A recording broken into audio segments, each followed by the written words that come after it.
कहते हैं जो अविनाशी तत्व है। हमारे यहाँ कहते हैं सत्यनारायण। नारायण कौन है? बोले जो सत्य है। समझ रहे हो?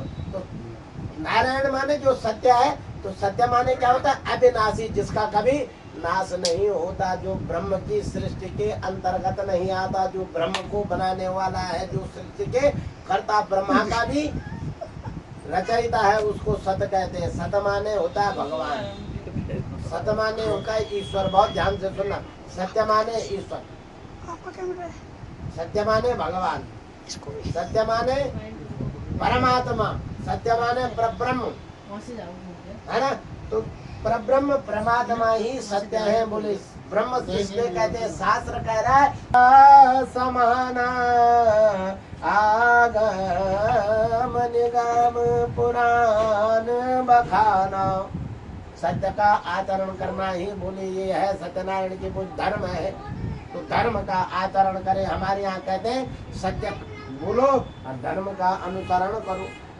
तो धर्म क्या है? बोले धर्म न दूसर सत्य समाना आगम निगम पुराण बखाना। वेद शास्त्र पुराण ऋषि मुनि महर्षि सब यही कहते हैं कि धर्म ही सत्य का आचरण है और सत्य का आचरण ही पूजा है ना? धर्म से बढ़कर के कोई पूजा नहीं। सत्य का आश्रय से मेरा बने, सद परिवार बने, है ना? तो उसके लिए सत्य का आश्रय लेना पड़ेगा।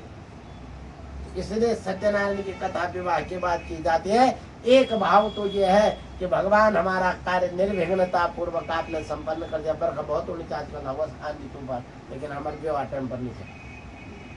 अगर आंधी तूफान जो कल थी वो शादी के दिन होता तो कैसा होता? तो नातेदार रिश्तेदार कर रहा तो वो शादी के दिन करता तो कैसा होता? जो काम हमारा अभी नहीं हो रहा, अगर वो शादी के दिन नहीं होता तो फिर क्या होता? तो सारा काम सही ढंग, सारा कार्य सब सही ढंग से निभ जाए, उसके लिए क्या है? भगवान से प्रार्थना करते हैं। भगवान बहुत बहुत धन्यवाद, आपकी आशीर्वाद की कृपा से हमारा कार्य संपन्न हो गया। बहुत ध्यान से सुनो, तब तू बोल लो, तुम्हें बातें बात में करना, पहले समझ लो तब आपको समझ में आए। इसलिए हम धन्यवाद करते हैं भगवान का कि आपने हमारा क्या किया? कार्य निर्विघ्नता पूर्वक संपन्न किया। क्योंकि पहले भी क्या बोलते हैं? पहले अपने इष्ट को तुम भेंट का देवताओं की पूजा तो करते हैं प्रारंभ में। वो क्या है? भगवान से प्रार्थना, हमारा कार्य संपन्न करना। मानो हमने भगवान को चौकीदार बना रखा है, हमने कार्य भगवान को सौंप दिया।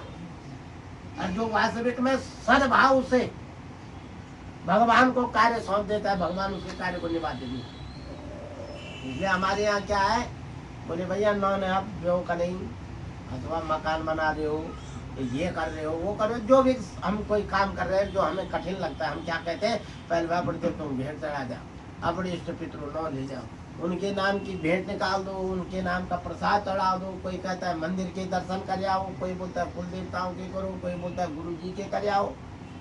तो माने हम जिम्मेवारी उसको सौंप देते हैं। भगवान हम कुछ नहीं कर सकते, जो कुछ भी करेगा। अब करने वाले के लिए बोला जाए जहाँ पैसा देना वहाँ दे नहीं, जहाँ नहीं देना वहाँ दे दे, तो उसका काम तो वैसे ही बिगड़ जाएगा। और जहाँ जो नहीं बोलना था वहाँ बोल दे, जहाँ जो बोलना था वहाँ ना बोले तो भी काम बिगड़ेगा नहीं। जहाँ जाना था वहाँ जाएगा नहीं, और जहाँ नहीं जाना था वहाँ चले जाएगा, तो भी काम बिगड़ेगा।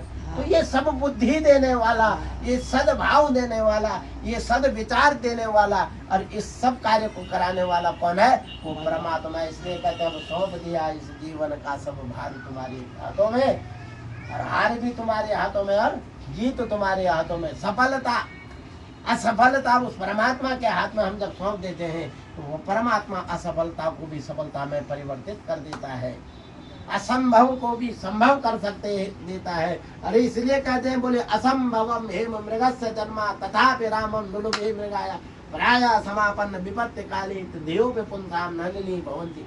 जब वो परमात्मा सद विचार देते हैं, सद्बुद्धि देते हैं, तो असंभव को भी संभव बना देते हैं। पर कब? जब हम उस परमात्मा पे विश्वास करते हैं। अरे भैया जिसमें विश्वास करेंगे, जब तक हमारा विश्वास दृढ़ नहीं होता तब तक सफलता नहीं है। इसलिए उस परमात्मा का हम धन्यवाद करते हैं। तो सत्यनारायण की कथा शादी के बाद भी दो भावों से कराई जाती है। एक भाव तो भगवान आपने सब कुछ हमारा कार्य संपन्न कर दिया, इसलिए सत्यनारायण की कथा। और दूसरा है हे भगवान, हम सदग्रस्त जिस मार्ग में, जिस आश्रम में प्रवेश करें। पहला आश्रम है प्रथमे नार्जिता विद्या, जीवन के प्रथम वर्ष से, जन्म से और 25 वर्ष तक का है गृहस्थ आश्रम। हमारे यहाँ 4 आश्रम है। तो पहला गृहस्थ आश्रम है, दूसरा पहला है वन ब्रह्मचारी, दूसरा है गृहस्थ आश्रम, और जब दूसरा सन्यासी, और फिर वानप्रस्थ, वानप्रस्थी और सन्यासी, 4 आश्रम। ब्रह्मचर्य, गृहस्थ। नारायण माने भगवान, नारायण माने सत्य, नारायण माने विष्णु, तो नारायण माने सत्य। इसलिए भगवान का नाम, पहला नाम एक सत्य ही है। ठीक है, तो सत्य नारायण की हम क्या कर रहे हैं, वर्तमाने होता है, वर्तमाने संकल्प। हाँ, जीवन में सत्य का संकल्प लेना गृहस्थ आश्रम में प्रवेश करने की। क्यों? हमारा गृहस्थ कैसा माने, वर्तमान होता संकल्प। अरे भाई, दिन सुबह से शाम तक कुछ ना खाओ, उसका नाम व्रत नहीं है, वो तो नियम है। इन्होंने व्रत नहीं रखा दोनों है? उसको क्या कहते हैं, संयम। संयम है ना। तो संयम माने क्या होता है, नियम और संयम अलग है, लेकिन वर्तमान होता है संकल्प। हम जीवन में सतमार्ग में चलने का संकल्प लें, हम जीवन में सत्य बोलने का संकल्प लें, हम जीवन में सद्भाव रखने का संकल्प लें, हम जीवन में सद्विचार रखने का संकल्प लें, हम जीवन में आचरण करें तो सदाचरण करने का संकल्प लें, कर्म करें तो सत्कर्म करने का संकल्प लें।